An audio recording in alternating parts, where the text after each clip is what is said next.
What's up, guys? Welcome to Full Court Talk. And today we have a very, very special episode. This is my first interview, and I'll let her introduce herself. Oh gosh, I'm Kerith Burke. I work for NBC Sports Bay Area as the Warriors sideline reporter. Thank you, Spencer, to reaching out. Thank you for reaching out to me. I know you're a pretty big Warriors fan. Yeah, of course. Yeah, because I've always seen you on TV, and it's just like you seem like such a nice person, and you really are such a nice person. And I'm very thankful for this opportunity. Thank you very much. Those kind of I feel like the emoji, like the blushing emoji. Those compliments mean a lot to me. Yeah, of course. I mean, because you do a very good job, like, because you've been with the Warriors for 3 years now. This is my fourth season, actually. Yeah. Oh, yeah, since 2017. Yeah. Yeah, you've done such a great job, and then I'm sure filling the role of Roz was difficult, but I think you've done a terrific job so far.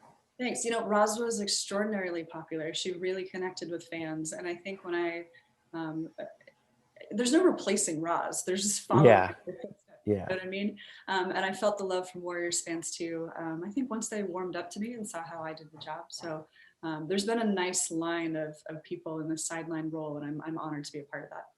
yeah. Because I mean, like, did read that a lot of people mistake you for Doris Burke's. Like, you're related to Doris Burke, but you're not, right? Nope, nope, just the last name. I'm flattered though, but yeah, just the same last name. Yeah, I mean, because like I think Doris Burke was like one of the first women to be on the sidelines for NBA, and I think like that's definitely a compliment because she's one of the greats, I guess you could say, for analysts. She is, yes, and that analyst role is really important. She doesn't just do sideline, but she is, I mean, her reputation and her knowledge of the game means she can be in the broadcasting booth as an analyst of the game. I think Yeah, she played at Providence. I mean, she's just covered so much basketball. The yeah. first time I ran into Doris Burke was covering a UConn women's basketball game because ESPN is very close to that campus. So she would be there a lot, and she is a lovely woman. She's really interested in taking care of the younger reporters and being a sounding board for them. It's fun to learn from her. That's really cool. I think just being able to meet like anyone within the NBA is just an awesome feeling. Um, but I was interested to know what was your first job outside of college? Like, what was your first job after college, I guess? Yes, when I graduated from college, I didn't know if I would end up working in TV or print or radio, and I had an interest in all three. So Spencer, I went with the first place that hired me. It's like Yeah, it's yeah, scary when you're looking for a job and you're like, yes, I'll take the first thing that's offered to me. I think it worked out pretty well. yeah. My TV resume reel was probably the best one, so I'm glad that worked out for me. I got to work in my home state of Washington.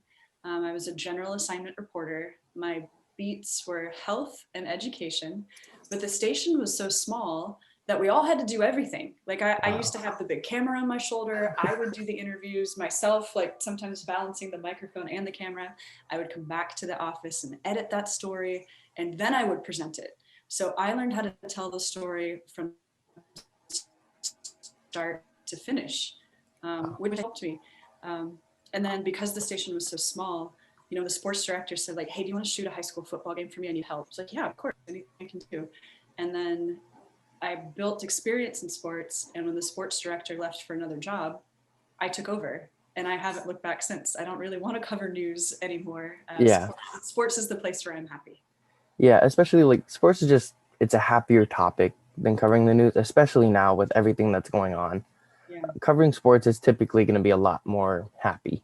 Yes, Um, but you know what, Spencer? Like, there are sports stories are sort of a petri dish for culture at large. Like, sports yeah, stories can definitely be national stories. But you're right, you just get to dabble a little bit. It's not like a yeah, constant thing. yeah, definitely. But I saw that you were able to cover the 2016 Rio Olympics. What was your favorite moment from that? Oh my gosh. Had to be the gold medal game. Yeah, But like the whole experience, it's probably, just going to the gym where they would practice. I'm looking around and it's like, oh, there's Diana Taurasi, there's Sue Bird, there's Tamika Catchings. Like these people have 4 gold medals. Like that is just incredible. I was amazed by all of the talent in the room. The experience of going to Brazil was really cool. I'd never gone to South America before. And I understand I saw a very sanitized version. Like NBC really had yeah, its own hotel, its own transportation, its own little compound. yeah. But on the days off, we did get to do some touristy things. I think I was there for 3 weeks, and we had 3 days off or 4 days off. So Wow. you know, we saw some of the highlights. But I'd really like to go back. Traveling is important to me.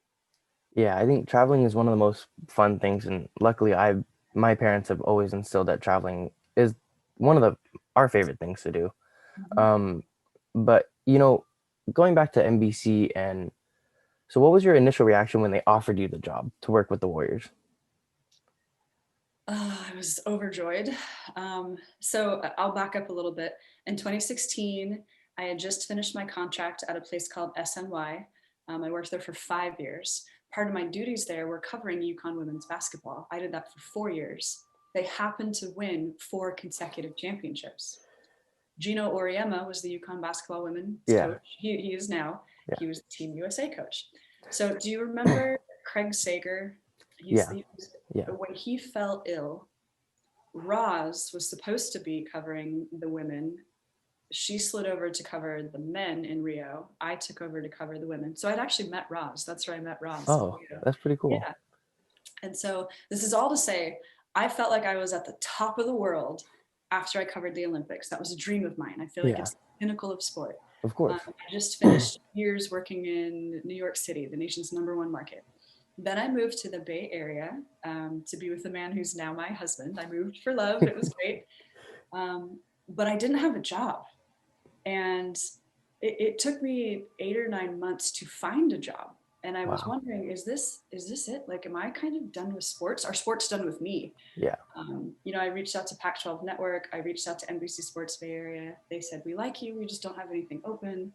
So I worked at Whole Foods for a little while. I took a public relations job. And then finally, NBC Sports Bay Area gave me a call because Roz got promoted to TNT. They're like, we have something for you now. So it took a very long time and a lot of self-doubt. Like, yeah, was there something wrong with me? How come I'm not being hired? It just took time, and time you can't control.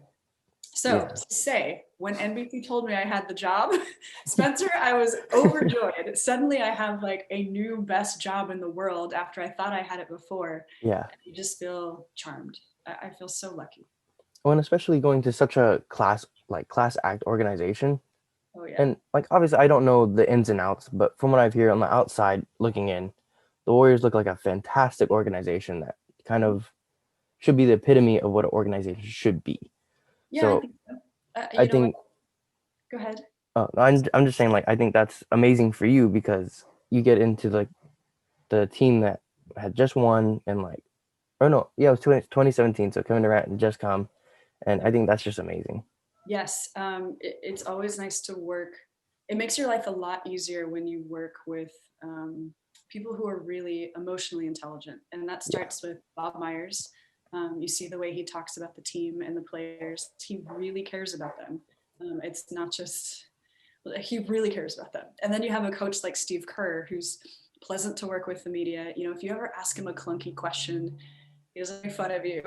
He doesn't get angry. He'll answer it in the best way possible.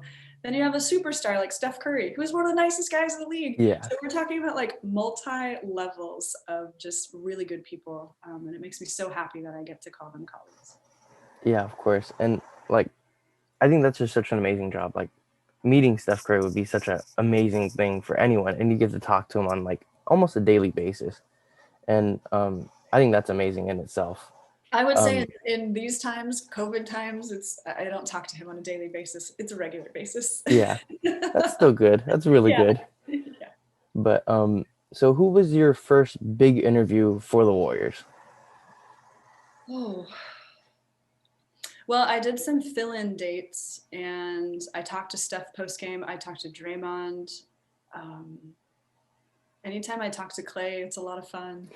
KD was on the team when I first joined.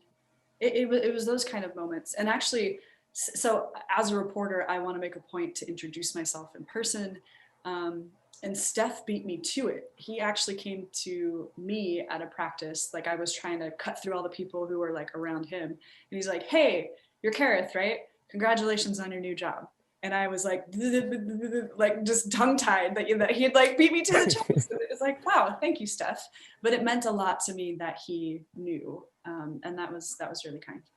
That is really awesome because like you always hear about Steph and like he always comes off as such a nice person. It's just nice to know that he's a genuine person.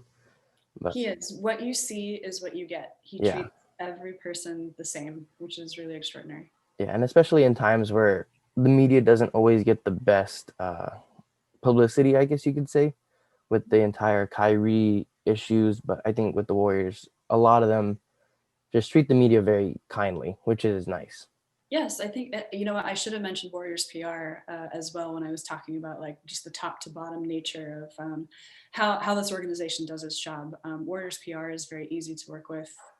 They set a tone with the players, like kind of expectations. It's like, you know, it's your turn to talk to media today. You don't have to do it for another 3 or 4 days after that. They rotate everybody in. They really help us with our requests. It's a positive relationship, which is good because I talk to other friends covering other teams and it's more antagonistic. Yeah, and that's always it's a pain when certain players just don't want to talk to the media, and I'm sure that it's annoying for you guys because you guys want to get all the information you can. Yes, and you know what, you have to remember that players are people too. Yeah, They might feel like a quote they give to them meant one thing, what we hear is another thing. So they may feel cranky with how they, with how they're perceived.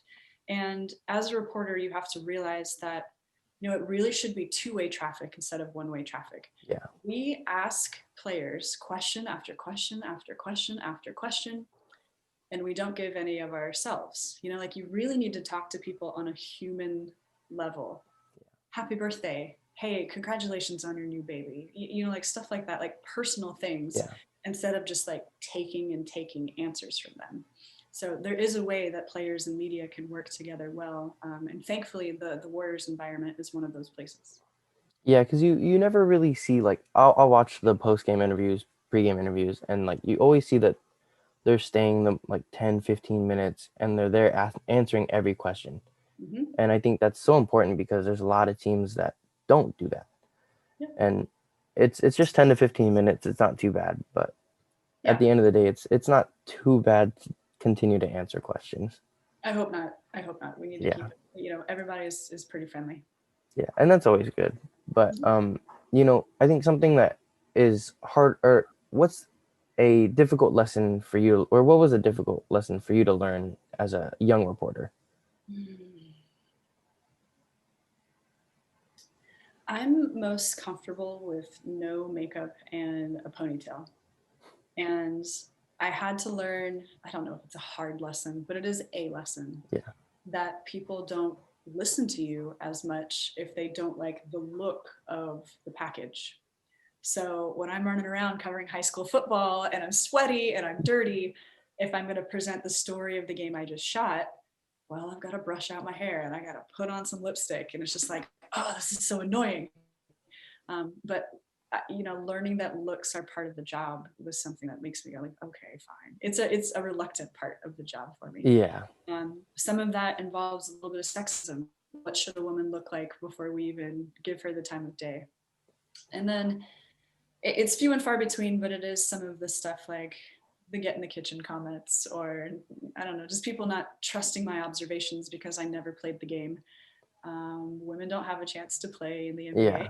NBA. So, but I think those things are more, they reflect the person saying them, not so much anything that I'm doing. Yeah, and I think that like a lot of those things are unfair because like you wouldn't have had the chance to play in the NBA, but your takes. Spencer, I'm not good enough. I mean, I didn't get a scholarship to play in college. Like, truly, I was just not good enough. I Yeah. really enjoy the game of basketball. I like to play, but not everybody can play at a high level. Yeah, it's So, not meant for yeah. everyone. So what I need to do is I need to study the game, and I need to be Yeah. very prepared when I cover the games. And I am. So Yeah, it's okay. you definitely are. And I think you Thank do a you. good job of staying ready. Thank you very much. Of course. But so how was the journey of becoming a part of NBC for you? Like, what were all of my jobs before? Or like from 2017 to now, like how has the journey been like growing within NBC, I guess? Oh my gosh. It's been my first year was a championship season for the Warriors. Yeah, And at the time in New York, I had covered the Nets and the Knicks, but not, I mean, I would cover like one basketball game a week. It would just be like wherever I was assigned to go. yeah, So I was familiar with the NBA and I'm a fan of the NBA, but I was covering college for 4 years. So they play 30 to 35 games. They travel geographically within their yeah, conference. So I knew the grind of covering basketball kind of. The NBA is a completely different animal. 82 regular season games plus playoffs, and the Warriors were making it to the playoffs. yeah, So the demands of the job every day, because it's not just game days, there's the practice days. It's yeah. like every day. The NBA has taken over my life. This is what I choose. I'm happy. I'm not complaining. But it really is a lot. So I had to grow up within that. Like I really had to make this adjustment to the workload. NBC itself is an awesome place to work. I really appreciate my coworkers. We travel together, we eat together, we hang out together.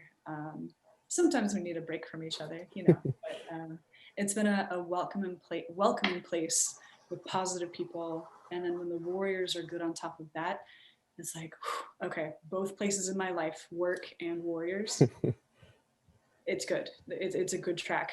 Yeah. Yeah, and especially coming off like quote unquote a dynasty Mm-hmm. is amazing in itself. And covering a winning team is much easier than covering a losing team Yeah. because a lot of players won't want to talk as much if they're losing. And that in itself is What's your difficult. question? I have no question about it, but I mean, because I know that covering a losing team is difficult. And last year was a little different just because the Warriors were a losing team, but we knew that they were going to be a lot better. Yeah. Yeah. No, you're right. So it's kind of been a staircase, the seasons that I've covered the team, championship team. Then they made it back to the finals. The injuries just crippled them. Yeah, Last season, Kevin Durant wasn't with the team, and then Steph was hurt. So it's like suddenly you go from, yes, the dynasty to 15 wins. You have the worst record in the NBA. That's a big difference. And yeah, then this season looks pretty promising. yeah, Last season, the issue with last season as a reporter was trying to find new, fresh stories that would be compelling for viewers and fans who are like, why should I even pay attention to this team right now? My focus is on next year. yeah. And that's where personality stories can come out. One of my favorite stories last year was D'Angelo Russell's love of Muhammad Ali. And he told me like what his house looks like. And you know, like he wanted it to be like this Muhammad Ali museum because he's from Louisville. He really admires you know, the greatest. And it's finding out stuff like that with the players, because even in a crummy year, they still have to do their jobs. They're still people. Yeah. Get to know them as people, and really good stories will come out. Yeah, and I think that's the important part is like as a fan of the Warriors, like last year watching the games, you didn't expect a win, especially after Steph goes down with the injury, Clay's out all year. Mm-hmm. Draymond's kind of in and out just because there's no point to really play him as much. But like Mm-hmm. I became a big fan of Jordan Poole, Marquise Yeah. Chris, Eric Pascal, like all these young guys. Just made me very excited for next season, but I still wanted to watch just to see how these guys grew. Mm-hmm. And now you see that Eric Pascal is having a tremendous season. Yeah, I hope he's not impacted by the health and safety protocols for too yeah, long, you know. But yeah, Jordan Poole, you get to know him a little bit in a quieter season. More stories will be done about him. My favorite one was the fact that he brings like this stuffed basketball pillow on road trips, and his mom gave it to him. I mean, that's really sweet. yeah. So Marquise Chris has a good story. There's a collection of guys. How about Michael Mulder turning a 10-day into an Oh NBA yeah, contract, right? Like yeah, these are awesome stories. And those can always be told whether a team is winning or losing. yeah. And like with Michael Mulder, like I'll have friends like who are Warrior fans, but they like don't know who Michael Mulder is. I'm like, how do you not know who Michael Mulder is? Because he's been since his 10 day, he's been amazing, and this year Yeah. he's putting in meaningful minutes, Yep. and I love to see that because he seems like such a good guy. Yes. Yeah. Yes. Yeah, but so obviously being one of the only people allowed in Chase Center, What is it like now that there are no fans? It is so weird, Spencer. It is fans impact the feel of the game. So the games just feel flattened. You can tell what the Yeah. exciting moments would be: a huge block, a splashy three. And the players are doing their best to manufacture that energy. They are excited, but you don't have the whole crowd around you. So it does just feel, it feels a little strange. Yeah, I would agree. Because I mean, I used to be a season ticket holder for the Warriors, so going to Oracle games were just amazing. There was nothing like going to a game in the finals because the crowd's into it. Everyone's just cheering. It's so loud, but Yeah. it was amazing. And Yeah. I could not imagine going to a game in just silence. It's there's piped in music and there is piped in crowd noise, and somebody in the Warriors control room is like turning up that dial for a cheer. They're doing the best they can. Yeah. They really are. Somebody is controlling, like I noticed it sounded like the shoe squeaks were a lot louder from game to game. It's like maybe turn that knob down. But they're trying their best, and I actually like the video board of the fans behind the bench. Oh yeah, yeah, that's Yeah, pretty it's cool. something. Yeah, Yeah. it's something. They've had to try to find all sorts of creative ways to make it feel like fans are still part of the experience. So for how difficult that is this year, I think they've succeeded. Yeah, because you see a lot of teams just put up paper cut like just cutouts of vans, and it's not the same. I think No. at least with the Dub Hub, I guess they call it, Yeah, and it's just video of vans, and it's something. It's better yeah, than nothing. yeah. It's a safe way to do it from home. Yeah. Yeah, yeah, definitely. But so obviously you talked about the grind of your job, but what is the most difficult thing about your job, you would say? Um, Probably the impact it makes on my life. Yeah, And please, like I really love my job and I'm not complaining. It's just the time. it's it's a really really long day. Even what fans might think is a day off is actually a day of interviews. I've got a list, like I wanted to make sure I fit you in today, but you're not the first person I'm talking today. You know what I mean? yeah, And it gets so busy that like I've got time for my husband and basically that's it. So my friendships kind of go on pause. Any sort of doctor's appointment or car maintenance I need like just goes on pause until the end yeah, of the season. And then in the summers I do my best to go buck wild. I want to travel, I want to go to the beach, I want to get all this stuff in. But this was a weird year. yeah, So I don't know. I'm sort of getting into the flow of what it means to cover the team this year. It is a lot easier from home. There's no travel involved. yeah, Um, just trying to find my way. yeah. But one thing I wanted to ask, so you travel with the team, but what is your favorite place to visit for away teams? Ooh, and I will clarify, this season I'm not traveling, but the Yeah, 3 years that of I course. did, I love Miami, Toronto, and New York City because I used to live in New York City. That's Yeah, where I met my yeah, husband. So it's just like going through my old neighborhoods. I like Chicago. Um, I like Salt Lake City is okay. It's probably like Miami, Toronto, and New York City. Let's say those yeah, ones. Yeah. yeah, and that makes sense. I mean, big cities are always fun to go to. Oh yeah. And then Miami is Miami. Yeah, I mean, nothing can beat that. Just the beach and the air. It's Yeah. different over there. Yes, it is. Um, but for my last question, since I know you have to go, but who is your favorite NBA player all time, any generation? Who is your favorite? All right, this is such a silly memory, but when I was doing stuff at the Boys and Girls Club, Spud Webb came in. He's 5'8". He won the dunk contest. Yeah. So why don't I just go Spud Webb? I love that story. Yeah, and that makes sense. Like when you have a personal connection to any player, like it makes them that much more real to you. Yeah. Like I met Festus Ezeli back when he was with the team, and he's been one of my favorite players because of that. He was just such a nice guy.